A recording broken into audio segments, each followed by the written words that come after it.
فاسقون لا يستوي أصحاب النار وأصحاب الجنة أصحاب الجنة هم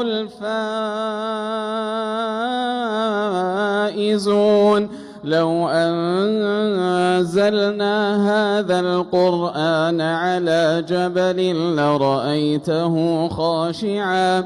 لو أنزلنا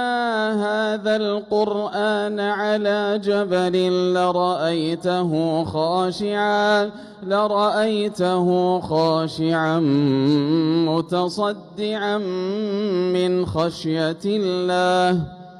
وتلك الأمثال نضربها للناس لعلهم يتفكرون